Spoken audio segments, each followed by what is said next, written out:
नमस्कार मंडळी, मी तुमचा लाडका मित्र वरद विजय चव्हाण आणि मी तुम्हा सर्वांचं माझ्या यूट्यूब चॅनलमध्ये स्वागत करत आहे. मंडळी, येत्या 26 जुलै 2024ला घरत गणपती नावाचा नवीन मराठी सिनेमा आपल्या जवळच्या चित्रपटगृहात आपल्याला बघायला मिळणार आहे. 26 जुलैला या सिनेमाच्या मार्फत कलाकारांचा एक मोठा पाऊस मोठ्या पडद्यावर पडणार आहे. तसं पण 26 जुलै म्हटल्यानंतर अति धोधो पाऊस पडायलाच हवा, नाही का? तसंच आपण प्रार्थना करूया की हाऊसफुलच्या पाट्यांचा पाऊस या सिनेमावर पडावा. आणि नुकतंच या सिनेमाचा एक टीजर आपल्या भेटीला आलेला आहे. टीजर बघून मला माझं बालपण आठवलं. जसं मी लहान असताना मैंने प्यार किया, हम आपके कौन, सूरज बडजात्याचे जे सिनेमे होते, हम साथ साथ है, की अख्खी फॅमिली म्हणजे पहिला आय थिंक तासभर सगळ्यांच्या इंट्रोडक्शनमध्येच जायचं.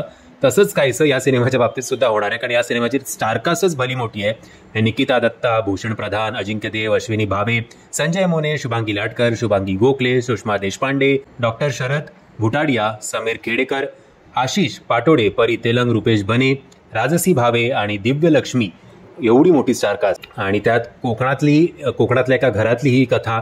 आता गणपती बाप्पाच्या अवतीभोवती काहीतरी आहे. मला असं वाटतंय की गणपतीचं सेलिब्रेशन करण्याच्यामुळे ही अख्खी फॅमिली जी आहे ती एकत्र येते आणि मग एकमेकांमधले रुसवे फुगवे असं काहीतरी असेल, थोडा पॉलिटिकल ड्रामा.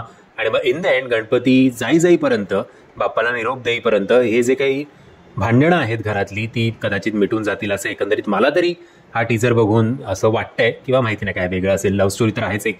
सो एक फ्रेश कपल निकिता दत्ता आणि भूषण प्रधानच्या मार्फत आपल्या भेटीला येणार आहे. आणि त्याचबरोबर आय थिंक एवढे सगळे जे कलाकार आहेत, प्रत्येक कलाकार आपल्या आवडीचेच आहेत. सो आपण एकदा तरी या सिनेमाला सिनेमागृहात जाऊन या कलाकारांसाठी तरी बघायला हवं असं मला तरी वाटतं.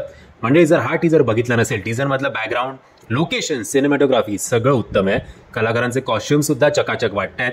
एक मोठा फॅमिली एंटरटेनर बहुतेक लवकरच आपल्या भेटीला या सिनेमाच्या माध्यमातून येणार आहे असं एकंदरीत दिसतंय. जर तुम्ही हा टीजर बघितला नसेल तर त्याची लिंक मी तुम्हाला खाली डिस्क्रिप्शन बॉक्समध्ये देतोय. मी आशा करतो तुम्हाला हा व्हिडिओ आवडला असेल. जर तुम्हाला हा व्हिडिओ आवडला असेल तर प्लीज या व्हिडिओला लाईक, शेअर आणि चॅनलला सबस्क्राईब करायला विसरू नका. जय हिंद, जय महाराष्ट्र.